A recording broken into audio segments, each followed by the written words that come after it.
ఇప్పుడు ఇక్కడ మా మున్సిపల్ జిహెచ్ఎంసీ నుంచి మాట్లాడిన తమ్ముడు బాలకృష్ణ కదా, బాలకృష్ణ ఒక మాట అన్నాడు, అడగకుండానే 3 సార్లు జీతం పెంచిండు కేసీఆర్ గారు అని చెప్పిండు. ఎందుకు పెంచిండు కేసీఆర్ గారు? నేను చప్పట్ల కోసం చెప్తలేను.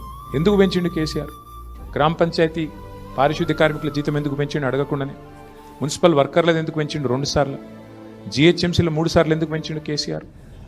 200 రూపాయల పెన్షన్ను 2000 ఎందుకు చేసిండు? 500 రూపాయలు ఉన్న వికలాంగుల పెన్షన్ను 4000 ఎందుకు చేసిండు కేసీఆర్? ఎందుకంటే కేసీఆర్ గారు ఒక సూత్రం పట్టుకున్నాడు, చిన్న సూత్రం. బీడీ కార్మికులకు పెన్షన్ ఇచ్చిండు కేసీఆర్, దేశంలో ఎవరు ఇయ్యలే.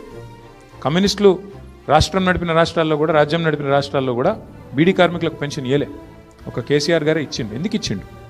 ఎందుకంటే కేసీఆర్ గారు ఒక చిన్న సూత్రం పట్టుకున్నాడు.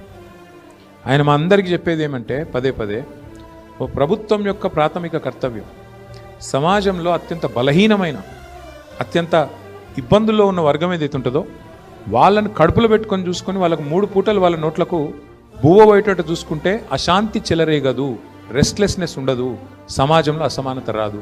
ఆ ఉద్దేశంతోనే ముసలోళ్ళకు 2000 పెన్షన్ ఇస్తే ఏమొచ్చింది అంటే, ఆ అవ్వ దగ్గరకో తాత దగ్గరకో మన్మడో మన్మరాలో వచ్చి, అవ్వ నాకు బిస్కెట్ కూడా కొనుక్కుంటా ఇస్తావా, లేదా చాక్లెట్ కొనుక్కుంటా ఇస్తావా అంటే 10 రూపాయలు పెట్టే ధైర్యం వచ్చింది.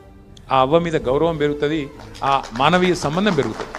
ఎందుకు చెప్తున్నా అంటే, ప్రభుత్వానికి ఆ మానవీయ కోణం పోతే కొంతమంది పెద్దలు మాట్లాడతారు, రేవడీ కల్చర్ మంచిది కాదు. ఏంటిది రేవడీ కల్చర్ అంటే? ఫ్రీగా ఏది ఇవ్వద్దు, అనుచితం, ఉచితాలు మంచిది కాదని మాట్లాడతారు. మళ్ళీ వాళ్ళే అవసరం పడ్డప్పుడు ఎలక్షన్లో గెలిచేందుకు మాత్రం 1,21,00,000 మందికి ఎలక్షన్కు 4 రోజుల ముందు 10,000 రూపాయలు మహిళల ఖాతాలు వేసారు మన బీహార్లో. అంటే ఏ ఎండకా గొడుగు, అవసరం పడితే ఒక తీరుగా, అవసరం లేకపోతే ఇంకో తీరుగా. ఇంత దుర్మార్గంగా ఈ దేశంలో మన ప్రాధాన్యాలు, మన విధానాలు ఉన్నాయి.